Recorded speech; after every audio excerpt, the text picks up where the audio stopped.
Okay friends, hi నమస్తే. ఎలా ఉన్నారు? బాగున్నారా? మళ్ళీ వచ్చిన జూకి అయితే చూడండి, కుక్కలకి డ్రెస్సులు, కుక్కలకి మాస్కులు, కరవకుండా మూతులకి ఈ బాక్సులు, అయ్యే మాస్కులు.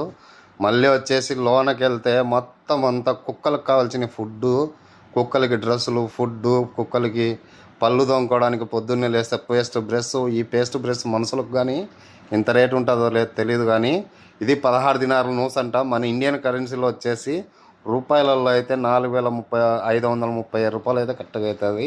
ఇదంతా కుక్కలకు కావాల్సిన వాస్ అనమాట. ఈ స్నానానికి ఎందుటికి షాంపులు, ఇవి వచ్చేసి కుక్కలకి ట్రైనింగ్ చేయడానికి, ఇవి మళ్ళీ ఇవి వచ్చేసి కుక్కలకి నానబెట్టి వేడి వాటర్లో పెట్టడానికి ఫుడ్ అనమాట. ఇంక ఇక్కడ వచ్చేసి మొత్తం అంతా కుక్కలకు సంబంధించిన ఫుడ్, ఇవన్నీ ఆడుకోవడానికి టాయ్స్ అన్నీ ఉన్నాయి. కుక్కలు బాగా ఎంజాయ్ చేస్తారనమాట. ఇది అంతా కుక్కల ఫుడ్డే, మనుషులకు కానీ అంత రేటు ఉండదు.